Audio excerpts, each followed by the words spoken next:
Shalom. Renungan kita hari ini berbicara tentang bahaya menjadi orang pelit. Di 1 Samuel 25 berbicara tentang Daud, Nabal, dan Abigail. Sedangkan 1 Samuel 26 berbicara tentang Saul dan Daud. Kembali ke kisah 1 Samuel 25, Nabal dan Abigail adalah pasangan suami istri yang sangat berbeda karakter dan sifatnya, bagaikan langit dan bumi.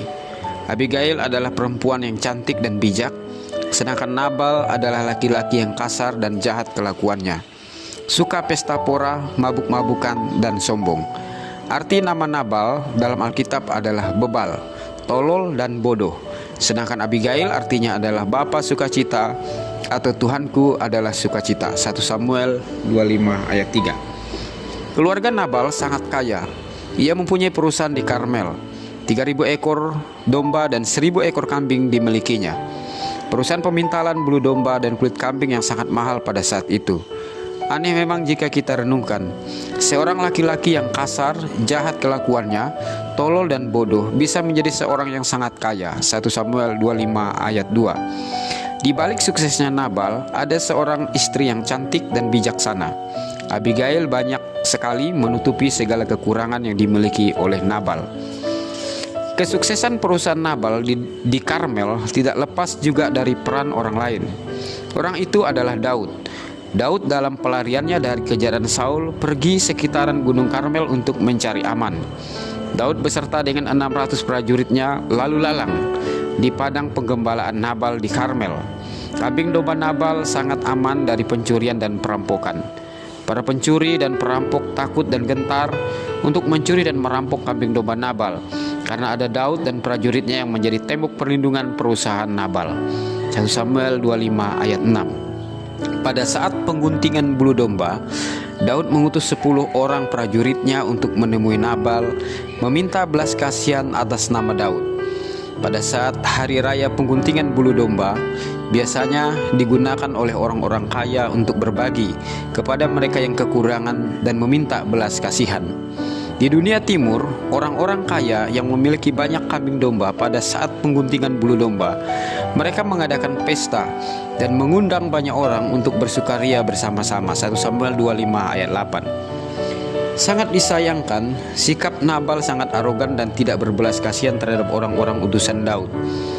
Orang-orang Daud dipermalukan dan dimaki-maki, dan Daud sendiri dihina di hadapan orang-orang utusannya dan mungkin di hadapan orang-orang upahan Nabal yang bekerja di perusahaannya. 1 Samuel 25 ayat 9-11. Orang-orang Daud pulang dengan tangan hampa. Mereka tidak disambut dengan semestinya oleh Nabal. Mereka kembali kepada Daud dan menceritakan penghinaan yang mereka terima. Merasa dihina dan dipermalukan, Daud mempersiapkan 400 prajuritnya untuk menyandang pedang, dan Daud sendiri menyandang pedang. Daud pergi dengan hati panas dan geram terhadap Nabal. Mereka akan membunuh Nabal dan keluarganya, termasuk orang-orang Nabal yang bekerja di perusahaannya. Bagi Daud bukanlah perkara sulit untuk berperang, dan pasti keluarga Nabal dan orang-orangnya akan tewas terbunuh. 1 Samuel 25 ayat 12-13. Abigail, istri Nabal, seorang perempuan yang bijaksana, mengetahui maksud dan rencana Daud dari salah seorang pekerja di perusahaan Nabal. Abigail tahu bahwa Daud akan datang dan akan membunuh keluarganya dan seluruh isi rumahnya.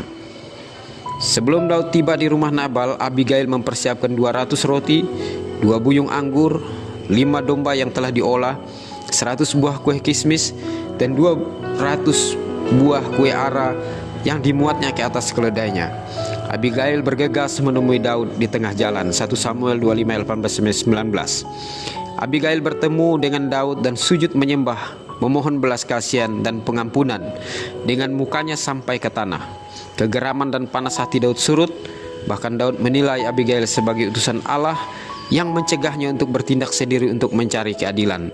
Daud memuji Tuhan karena ia terlepas dari hutang darah. 1 Samuel 25 ayat 32-35. Pada akhirnya, tanpa campur tangan Daud, Nabal mengalami kematian. Ia terus hidup berpesta pora sampai mabuk-mabukan. Karena banyak minum anggur dan sampai mabuk, jantung Nabal berhenti berdenyut dan ia mati. Itulah akibat orang yang pelit dan tidak peduli dengan orang lain. Mari kita hidup berbagi, karena itulah ajaran Tuhan kita. Amin.